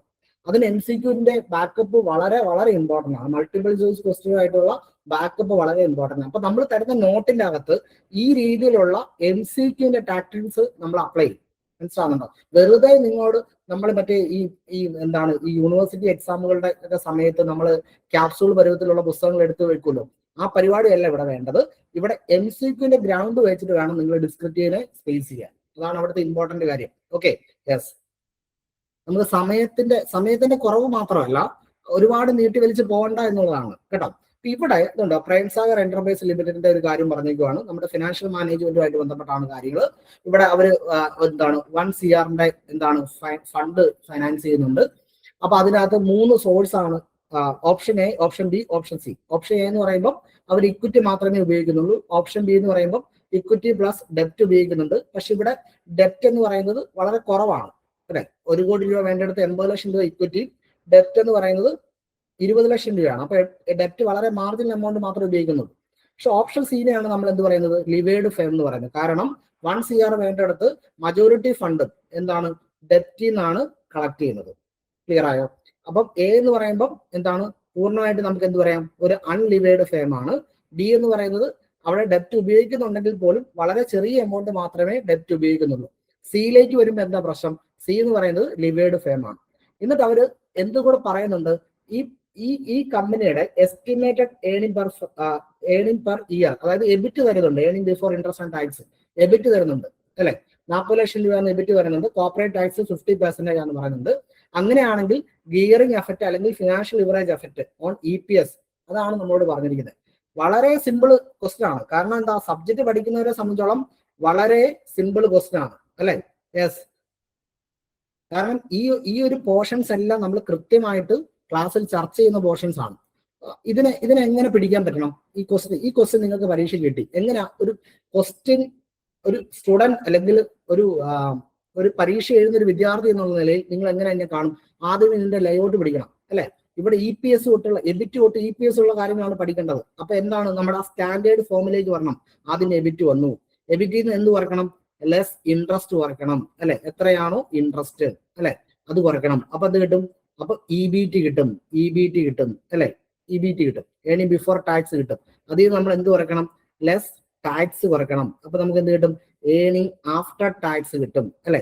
യെസ്. ഈ ഏണിംഗ് ആഫ്റ്റർ ടാക്സ് ചെയ്യുന്നത് നമ്മൾ എന്ത് ചെയ്യണം? EPS കണ്ടുപിടിക്കണം, അല്ലെ. അപ്പൊ നമുക്ക് എന്തുകൂടെ വേണം? നമ്പർ ഓഫ് ഇക്വിറ്റി ഷെയർസ് വേണം, അല്ലെ. എന്നിട്ട് നമ്മൾ EPS കണ്ടുപിടിക്കാൻ എന്ത് ചെയ്യണം? EPS കണ്ടുപിടിക്കാൻ earning after tax divided by number of equity shares, അല്ലെ. ഇപ്പൊ EPS കിട്ടും, അല്ലെ. EPS കിട്ടും. അതാണ് ഇവിടുത്തെ ഫോം. അങ്ങനെ ഓരോ ഓപ്ഷനിലും എത്രയാണ് EPS എന്നുള്ളത് നമ്മൾ കണ്ടുപിടിക്കണം. അല്ലെ? ഈ ഓപ്ഷൻ എയിലെ EPS എത്രയാണെന്ന് കണ്ടുപിടിക്കണം. ഓപ്ഷൻ ബിയുടെ EPS എത്രയാണെന്ന് കണ്ടുപിടിക്കണം, അല്ലെ? യെസ്, സിയുടെ EPS എപ്പോഴാണ് കണ്ടുപിടിക്കണം, അല്ലെ?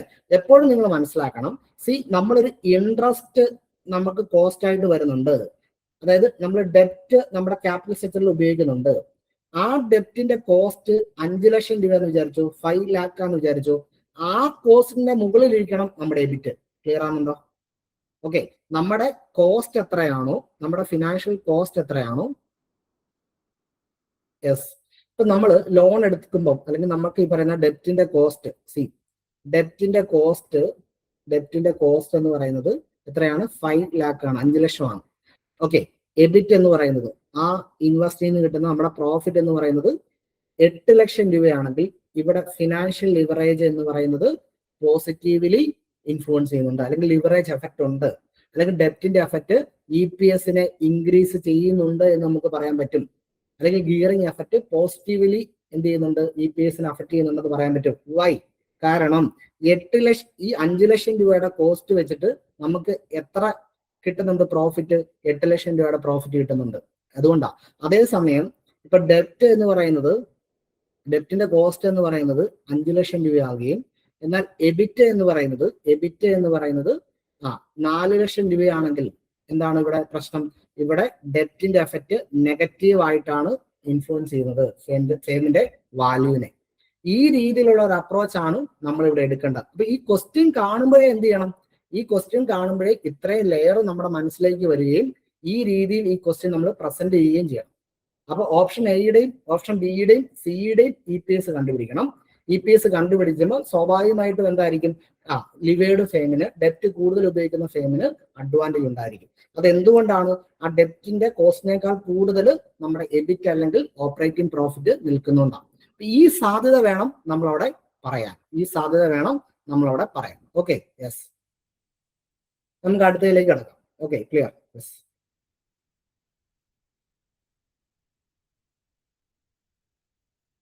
യെസ്, ഇവിടെ സിസ്റ്റമാറ്റിക് ലിറ്ററേച്ചർ റിവ്യൂ. ഇനി ഞാൻ ചോദ്യങ്ങളിലേക്ക് അധികം കടക്കുന്നില്ല, എന്നാൽ പോലും ജസ്റ്റ് ഒന്ന് പറയുകയാണ്. ഇവിടുത്തെ ചോദ്യം ഒന്ന് പറയാം.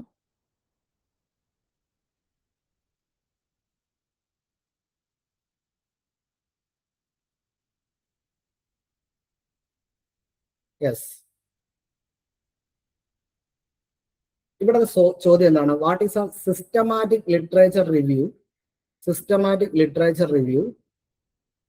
Briefly explain any 3 rational behind the systematic literature review. കണ്ടോ ക്വസ്റ്റ്യൻ? കണ്ടോ? Briefly explain any 3. യെസ്, വളരെ ഇമ്പോർട്ടന്റ് ആണ്, അല്ലെ? എങ്ങനെ നമ്മൾ എടുക്കും ഇതിനെ? ഈ ലിറ്ററേച്ചർ റിവ്യൂവിന്റെ ബാക്കപ്പ് എങ്ങനെ എടുക്കും? ലിറ്ററേച്ചർ റിവ്യൂ എന്ന് പറയുമ്പോൾ എന്താണ്? ആക്ച്വലി ലിറ്ററേച്ചർ റിവ്യൂ എന്ന് പറയുമ്പോൾ അവിടെ കൊടുക്കേണ്ട പ്രധാനപ്പെട്ട 3 ഇമ്പോർട്ടന്റ് ആസ്പെക്ട് എന്താ? ഒന്ന് ഗ്യാപ്പാണ്, റിസർച്ച് ഗ്യാപ്പാണ് കേട്ടോ. റിസർച്ച് ഗ്യാപ്പാണ്. ഇത് 3 മാർക്കിന്റെ ചോദ്യം കേട്ടോ. പിന്നെന്താണ്? വളരെ ഇമ്പോർട്ടന്റ് ആട്ടോ, വളരെ ഇമ്പോർട്ടന്റ് ആണ് ഈ പറയുന്ന ലിറ്ററേച്ചർ റിവ്യൂവിന്റെ ഏതാണ്? യെസ്, സിന്തസിസ് കേട്ടോ. അത് വളരെ ഇമ്പോർട്ടന്റ് ആണ്. യെസ്, എന്താണ്? Synthesis of existing knowledge. എന്താ സംഭവം?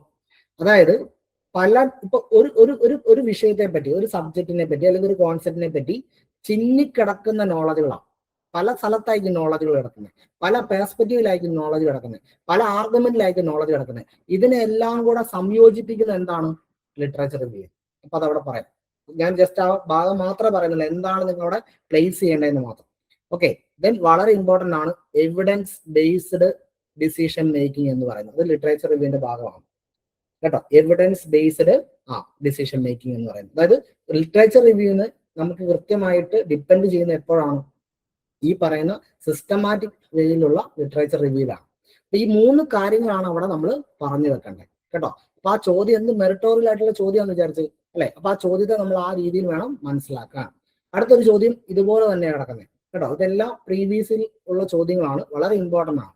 Explain the source of research problem, the criteria for selecting a research problem, and the step involving in narrow down the broad area of interest into well-defined problem statement. അല്ലെ, നമ്മളൊരു research പ്രോബ്ലത്തിൽ നിന്ന് എങ്ങനെയാണ് narrow down ചെയ്തു വരുന്നത്, അതിന്റെ മുഴുവൻ കാര്യങ്ങളും നമ്മൾ കൃത്യമായിട്ട് ഇവിടെ പറയണം. ഇത് വളരെ ഇമ്പോർട്ടൻ്റ് ആണ് കേട്ടോ. ആ ഭാഗങ്ങൾ ഈ ക്വസ്റ്റ്യനൊക്കെ ആൻസർ ചെയ്യണമെങ്കിൽ എന്ത് വേണം? നമ്മുടെ കയ്യിലുള്ള ചെറിയ ഒരു ക്യാപ്സൂൾ പോലത്തെ ഒരു പുസ്തകമോ അല്ലെങ്കിൽ ഏതെങ്കിലും തരത്തിലുള്ള PYQകൾ മാത്രമല്ല, ഈ സബ്ജക്റ്റിനെ നമ്മൾ എന്ത് ചെയ്യണം? അതിന്റെ കൃത്യമായ ഓപ്പറേഷണൽ വേയിൽ അല്ലെങ്കിൽ സബ്ജക്റ്റീവ് വേയിൽ തന്നെ നമ്മൾ പഠിക്കണം. അതാണ് ഇമ്പോർട്ടൻറ്റ്. അത് വളരെ വളരെ ഇമ്പോർട്ടൻ്റ് ആണ്. ഓക്കെ, അപ്പൊ അത് ഞാനിപ്പോ അതിന്റെ ആൻസറിലേക്ക് കടക്കുന്നില്ല, കാരണം സമയക്കുറവുള്ളതുകൊണ്ട് ആൻസറിലേക്ക് കടക്കുന്നില്ല. അപ്പൊ ഇത്രയും ഭാഗങ്ങൾ ഈ ക്വസ്റ്റ്യൻസ് എടുക്കുന്ന സമയത്ത് നമ്മൾ തിരിച്ചറിയണം എന്നുള്ളതാണ്. ഓക്കെ, ഇപ്പൊ ഇവിടെ പറയുന്ന എന്താണ്? ഒരു പർട്ടിക്കുലർ ഏരിയയിലേക്ക് നമ്മൾ ആദ്യമേ ഇപ്പൊ ഞങ്ങളുടെ എംഫിലിന്റെ സമയത്ത് നമ്മൾ വരുമ്പോൾ നമുക്ക് റിസർച്ച് എന്താണെന്ന് അറിയില്ല, ഒരു സംവിധാനം അറിയത്തില്ല, ഒന്നും അറിയത്തില്ല. അപ്പൊ ഒരു ബ്രോഡ് ഏരിയയിലാണ് നമ്മൾ നിൽക്കുന്നത്. ആ ബ്രോഡ് ഏരിയയിൽ നിന്ന് ഒരു നാരോ ഡൗൺ ചെയ്ത് വരുന്നതിന് ഒരു സിസ്റ്റമാറ്റിക് പ്രോസസ് ഉണ്ട്. ആ പ്രോസസ്സിനെ പറ്റിയാണ് ഇവിടെ പറയുന്നത്. ഓക്കെ, അത് പക്ഷെ നമ്മൾ എന്ത് ചെയ്യണം? ഈ പറയുന്ന 3, 5, 8 മാർക്കിൽ വിശദീകരിക്കണം. ഈ പ്രീവിയസ് ഇയർ എന്ന് പറയുന്നത് ആദ്യത്തെ 2 ചോദ്യങ്ങൾ കേട്ടോ, നമ്മുടെ അസിസ്റ്റന്റ് പ്രൊഫസറിന്റെ. ഇത് മറ്റ് സ്റ്റേറ്റുകളിലൊക്കെ നടത്തിയ പരീക്ഷകളുടെ ക്വസ്റ്റ്യൻ പേപ്പറിലാണ് ബാക്കിയുള്ള ചോദ്യങ്ങളൊക്കെ. അപ്പൊ എല്ലാ ചോദ്യങ്ങളും നമ്മൾ ചർച്ച ചെയ്യുന്നതാണ് ഇവിടെ പറഞ്ഞു വെക്കുന്നത്. ഇനി നമുക്ക് ബാക്കി ആക്ഷൻ പ്ലാനിലേക്ക്, സിലബസിനെ ബേസ് ചെയ്തിട്ട് നിങ്ങൾക്ക് കൃത്യമായ ധാരണ ഉണ്ടെന്ന് വിശ്വസിക്കുന്നു. സിലബസിനെ ബേസ് ചെയ്തിട്ട്, കാരണം വളരെ ഇമ്പോർട്ടൻ്റ് ആണ്.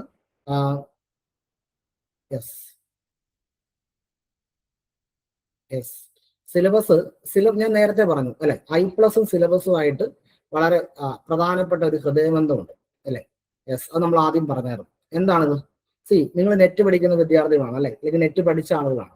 ഇതൊക്കെ എന്താണ്? നെറ്റിന്റെ എക്സാക്ട് സിലബസ് അല്ലേ? നെറ്റിന്റെ എക്സാക്ട് ആണ് അല്ലെ. നിങ്ങൾ നോക്കിയേ, module 1 research methodology and quantitative technique exact net ആണ് അല്ലെ. കണ്ടോ? Financial market and service investment അല്ലെ, എക്സാക്ട് നെറ്റ്. ഞാൻ ഇതിനൊന്നും ബ്രേക്ക് ചെയ്യേണ്ട ആവശ്യമില്ല, നെറ്റാണിത്.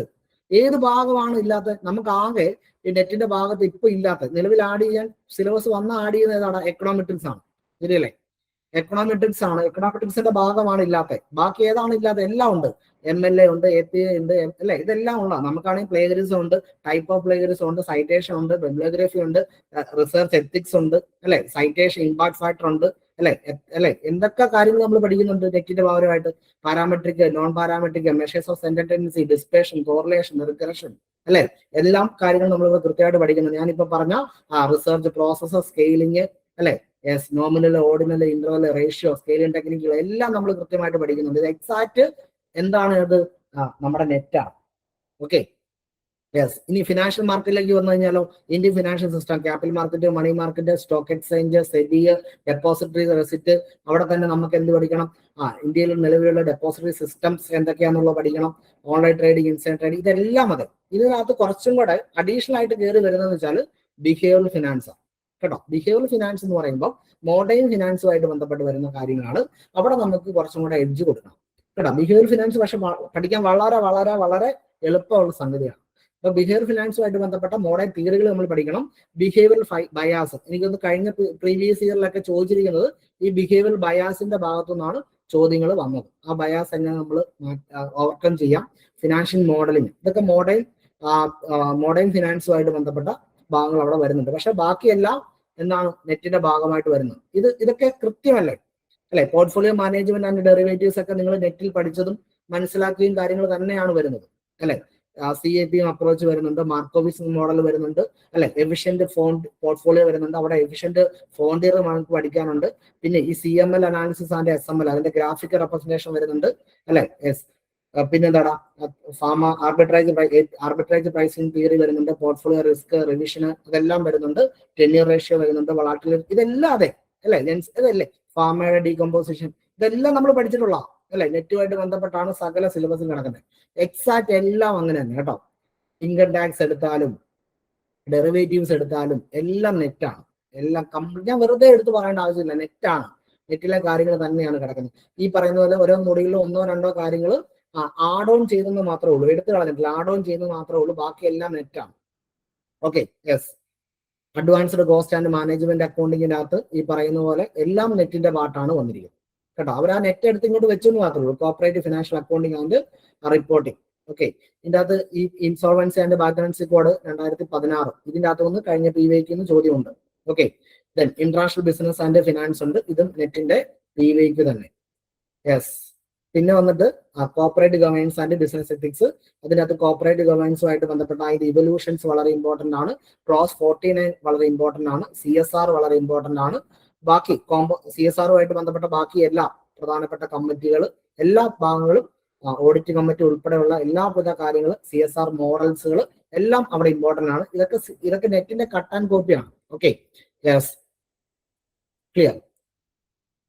യെസ്. അങ്ങനെ മൊത്തം 10 മൊഡ്യൂൾ അടങ്ങുന്നതാണ് നമ്മുടെ ഈ പറയുന്ന സിലബസ് എന്ന് പറയുന്നത്. ഓക്കെ,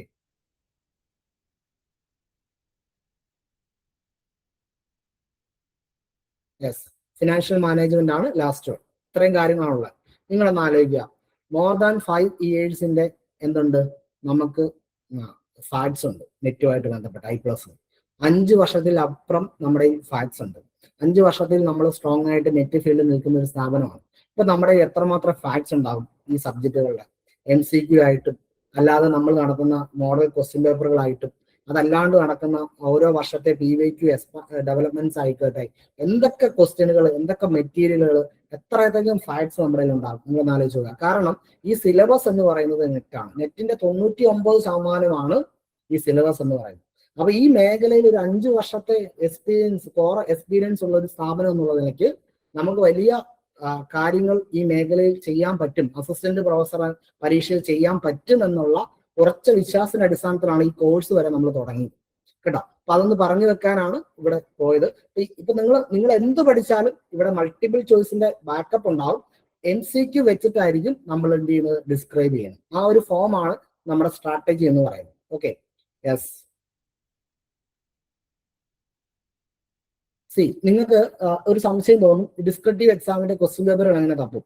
പഴയ എന്താണ് ഈ പറയുന്ന PG ലെവൽ ഡിസ്ക്രിപ്റ്റീവ് എക്സാമിന്റെ ക്വസ്റ്റ്യൻ പേപ്പർ ആണോ എടുക്കുന്നത്? ഞാൻ ജസ്റ്റ് ഒരു എക്സാമ്പിൾ പറയാം. ഇതുണ്ടോ?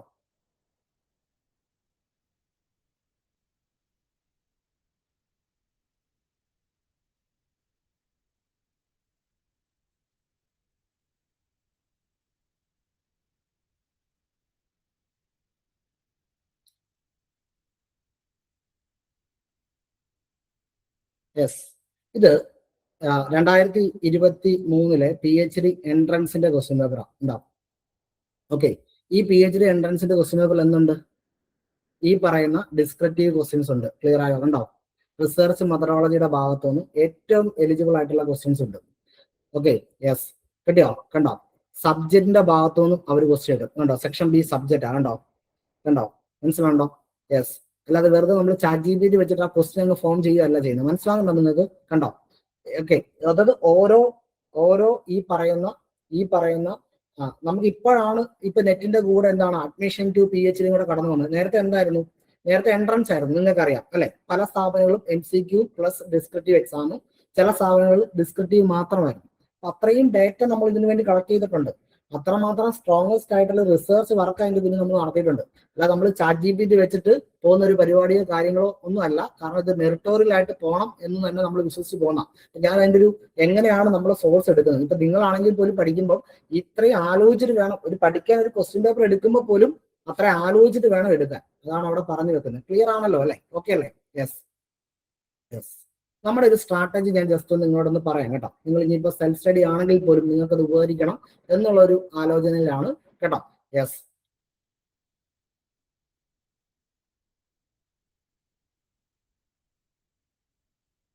യെസ്.